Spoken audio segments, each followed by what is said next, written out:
Ini resin dicampur sama katalis. Ini buat pengeras pengeringnya nih.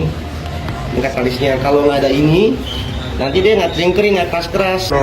Mat itu seratnya. Jadi dia step by step. Jadi layer by layer. Nanti mau jadi sampai berapa tebal berapa mili. Nanti sama mat itu. Nanti diolesin sama resin yang udah campur sama katalis. Gitu.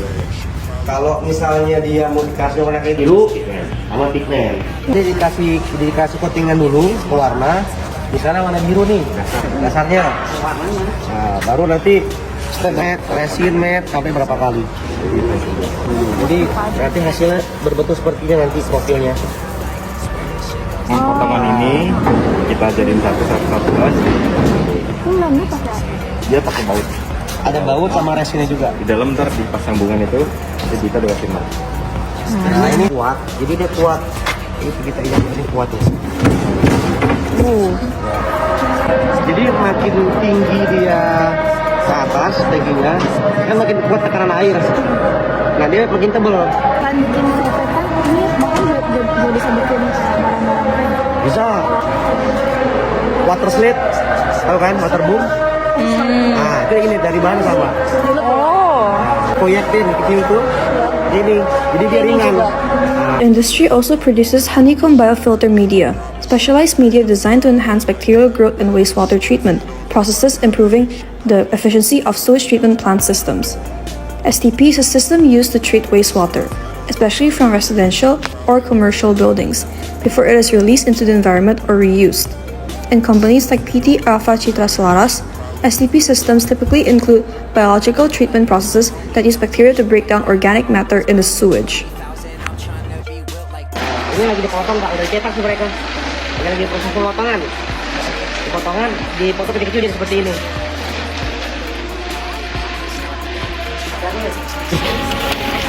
Lemnya pakai lem apa? Ini juga sama. Oh, lem pralon itu sama ya? Sama. Cuman ini cair, Pak. Yang cair. Nanti masuk ke dari dalam nih bakteri yang jahat. Di sini sudah nunggu bakteri baik. Itu namanya proses penguraian namanya. Bakteri makan bakteri gitu ya. Jeruk makan jeruk ya. Ini bakteri makan bakteri gitu. Jadi bakteri yang jahat itu kan ada dua, koli sama patogen. Yang dari kita punya kotoran. Dan di sini nunggu nih bakteri baiknya nih, probiotik namanya. The worker is pouring the PVC liquid glue onto the finished biofilter product produced earlier. The sunlight helps with the hardening. The liquid poured is a solvent-based PVC glue. After a while, a pungent smell appeared as the sun heats up the plastic. These chemicals start to evaporate, creating a strong chemical odor. Okay, now it's not. Oh, this is the smell.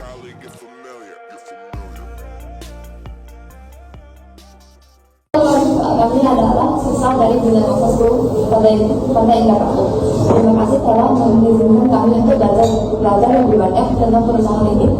Kami ingin mengetahui lebih dalam mengenai proses kimia dan tahapan-tahapan yang dilakukan di perusahaan kita. Pertanyaan pertama, bisakah Anda menjelaskan langkah-langkah proses pembuatan tangki karbon F5 apa? Kita siapkan bahan bakunya itu terdiri dari resin sama katalis. Nah, dan juga ada mat yang itu untuk untuk penguas strukturnya dari tinta ini.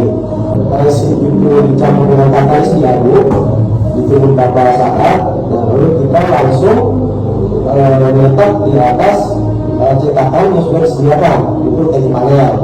Cetakan itu sesuai dengan ketebalan yang diinginkan, misalnya contoh bisa 8 mili, berarti kurang lebih 8 resin, mat, terus sampai 8 kali diangkat, dipotong dulu dirapikan sisi-sisinya, tangan kirinya dirapikan, lalu nanti ditaruh di tempat stok. Bagaimana cara Anda memilih resin yang sesuai untuk karbon F5 ini? Untuk produksi kebutuhan tangki yang kita mau gunakan, kita bertanya dulu sama konsumen atau customernya, ini tangki ini digunakan untuk apa? Misalnya untuk kimia kah, kimia rendah, atau buat air laut atau buat air. Nah, kalau sudah dijelaskan sama kita punya customer, misalnya, wah ini contoh buat air, nah kita sesuaikan jenis resinnya. karena untuk misalnya komposisinya ya nanti agar tidak terjadi kesalahan. Contoh misalnya dia buat kimia keras, kita gunakan kita pakai resin air, nah, nanti bisa terjadi impact atau bisa terjadi pecah terhadap tank itu.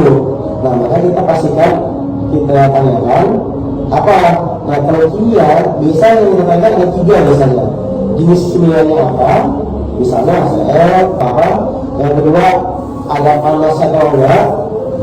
Biasanya itu ada proses komponen kimia yang di panas atau apa gitu ya. Yang ketiga berapa persentasenya, berapa persen, karena itu mengandung dari agresi kimia sendiri, persentasenya. Dia makin besar persentasenya berarti makin besar juga agresi kimianya. Nah itu kira-kira untuk yang kimia keras contohnya. Nah kalau kita lihat data itu baru kita sesuaikan nanti untuk tabulasinya. Bagaimana untuk memastikan kepatuhan terhadap peraturan keselamatan dan lingkungan? Ini prosesnya ini, proses polisinya ini benar-benar kita keep pada sampai keluar. Katanya di ruang polisi itu kita bikin yang enggak, jangan sampai prosesnya keluar, kita sedot, nanti keluar, nanti masukin ke dalam air, misalnya kita campur, nanti dia bisa dimutasi seperti itu. Ujian kimia apa yang dilakukan untuk memastikan kualitas produk? Misalnya kita di sini namanya ada MSDS ya, Matrasik Data Safety. Itu kita biasanya ada QC yang mengontrol pertama perapihannya, di sini perapihannya, kekuatannya yang diketok atau bisa juga ditekan. Yang ketiga propos agar jangan sampai nanti keluar ke konsumen yang lagi mana-mana produk yang memang dia tidak reject atau tidak layak keluar seperti itu. Terima kasih untuk waktu yang diberikan untuk wawancara ini. Kita telah belajar banyak pengetahuan baru dari terima kasih. Iya, bersama. So, as you have seen in the video, my group is doing the manufacturing of FRP tanks. First of all, FRP products have superior physical properties, surpassing steel, cast iron, and plastic strength, which makes it suitable as a material. They offer excellent thermal and electrical insulation, with a thermal conductivity of only 0.5 times steel. They have design flexibility, excellent wall structure performance, and a pressure resistance below 6.4 megapascals. FRP products also offer advantages like pressure resistance, corrosion resistance, aging resistance, and long service life. They are lightweight, high strength, anti-seepage, heat insulation, non-toxic, and smooth surface.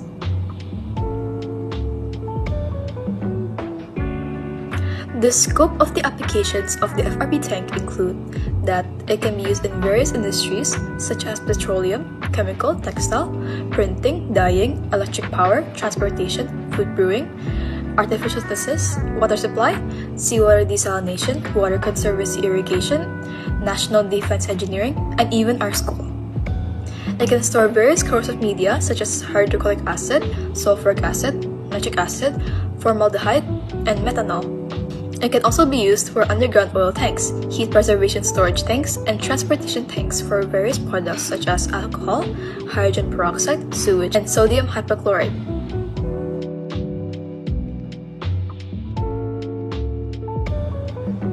The first step in making FRP tanks is the polymerization reaction, which is the curing of resin.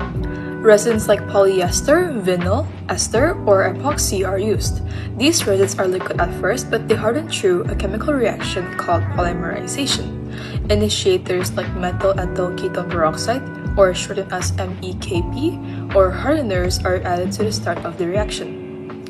Free radicals are generated, leading to the cross-linking of the resin molecules, which forms a solid and rigid structure. For polyester resin, an unsaturated polyester resin plus styrene monomer plus MEKP undergoes polymerization to form a solid cross-linked polyester network.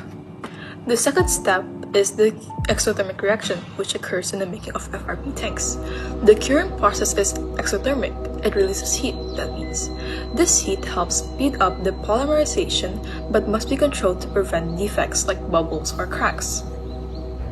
The fibers, glass, carbon, or aramid don't react chemically much with the resin, but mechanical interlocking and sometimes chemical coupling agents like silanes help bond the resin to the fiber. This fiber resin matrix gives the FRP tank high strength and corrosion resistant. Mechanical interlocking is when the resin physically penetrates the rough surface of fibers and locks it, like glue soaking into a sponge. Chemical bonding is the actual chemical reactions like covalent or ionic bonds between resins and fiber surface. Physical bonding is weaker forces such as van der Waals forces or hydrogen bonds between resin and the fiber. Usually, all three types of bondings are combined together to create the strongest type of bonding within the FRP tank. But what happens if the bonding is poor? Delamination is when layers fall apart, cracks formation, and loss of strength and durability of the tank. Glass fibers are often treated with sizing agents or silanes, which are the special chemicals to enhance chemical bonding with the resin. Silanes have two ends. One end reacts with the glass surface, while the other end reacts with the resin. An example reaction is fiber OH, which represents the hydroxyl group OH naturally present on the glass fiber surfaces, plus silane to create fiber O-silane. Silane plus resin to create fiber silane resin. Choosing the right resin for FRP wastewater tanks is important to prevent operational problems, particularly in chemically aggressive environments. The general purpose of resin is effective in normal applications, but fails under high pH or high temperature conditions. Specialized resins such as vinyl ester or orthoplatic resins provide the best chemical resistance and durability. Liquid caustic soda, which is also known as NaOH in wastewater, can corrode steel and concrete materials and damage tank integrity. Specialty resins are more equipped to handle the elements and the test of time. In this case, vinyl ester is the best option. The processes of surface treatment like plasma treatment, corona discharge, or chemical etching can be used to activate fiber surface for better bonding. Roughening the surface improves mechanical interlocking, the first stage in the process of adhesion where adhesives are used to join two or more materials where adhesives penetrate through any holes. There are several methods of curing depending on the resin that you use, including room temperature curing using catalysts or initiators, heat curing in ovens, or UV curing with UV activated resins. In this case, we're using room temperature curing in the presence of a catalyst, which takes up about 30 minutes for the resin to completely harden. And last but not least, we have the potential reactions in storage. FRP tanks are resistant to many chemicals, but strong acids and oxidizers like HCl and hypochlorite can slowly attack the resin and even damage the fiber, especially glass fibers. First one is attacked by hydrochloric acid. HCl hydrolyzes the resin matrix, breaking the ester bonds in the resin structure, breaking it down into smaller molecules, resulting in a weaker resin layer. Second is attacked by hypochlorite, such as NaOCl or CaOCl2. Hypochlorite is a strong oxidizer. It can oxidize both the resin matrix and glass fibers, especially their silicate structure.